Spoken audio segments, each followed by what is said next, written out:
நீ எங்கே போகிறோம்? துணி காய போட போகிறோமா? நம்ம துணி காய போட போகிறோமா? மேலே ஏறுங்க, மேலே ஏறுங்க, படியேறுங்க, படியேறுங்க. பார்த்து போங்க, படி பார்த்து போங்க, பார்த்துருங்க, பார்த்துருங்க கண்மணி. பத்திரம்.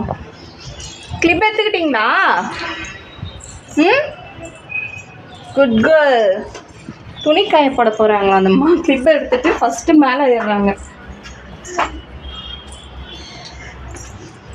சிச்சோ, எவ்வளோ வெயிலாக இருக்குல்ல மாடியில். நம்ம அங்கே போடலாம் வாங்க. கண்மணி, அது எனக்கு கூடாது, அது எனக்கு கூடாது. அச்சுச்சோ, அழகாக குட்டியாக ஒரு முருங்கை செடி வச்சு அது காஞ்சி போயிருந்தது. இப்போ அதுலேருந்து வேர் பிடிச்சி அழகாக குட்டியாக செடி மாதிரி வருது. ஆனால் என் பொண்ணு என்ன பண்ணுவா, இதை பிச்சு போடுறதுலேயே குறிக்கோளாக இருக்கா. அம்மா அதை பிக்கக்கூடாது, இப்படி வா. இவளுக்கு இதே வேலையாயிடுச்சு. வாழு வாழு வாழு. குட்டி பாருங்களா. கண்மணி, வெயில் கால் சுடுது, செருப்பு எடுத்துட்டு வாங்க போங்க, ஸ்லிப்பர் எடுத்துட்டு வாங்க போங்க. இப்படி சொல்லி அனுப்பிச்சிட்டா அவள் பாட்டுன்னு போயிடுவா, செடியை மறந்துடுவா. இல்லைன்னா திரும்ப வந்து அந்த செடி மேலே கண்ணு குறிக்கோளாக இருக்கு அவளுக்கு. இந்த செடி பிக்கிறதே வேலையாக வச்சிட்ருக்கா. என்னமோ அதிசயமாக வருது. கீழே போயிட்ட பாருங்க. இப்போ போகிறா. ஸ்லிப்பர் எடுத்துகிட்டு வரீங்களா?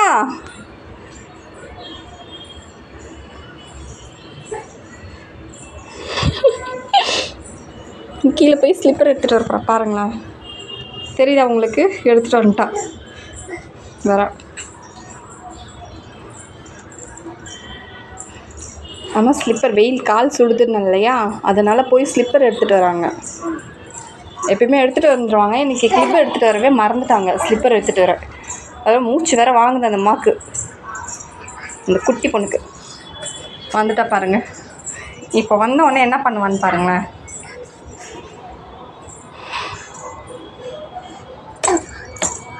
ஸ்லிப்பர் போட்டுக்குங்க.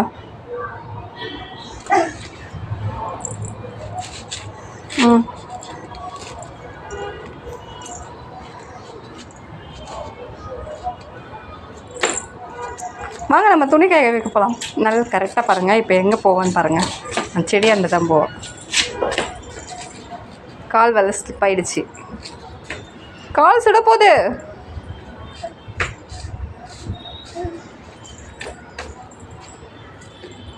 என்னென்ன பண்ணுறா பாருங்களா. அவ்வளோதான், அங்கே துணி காய போயிட்டேன்.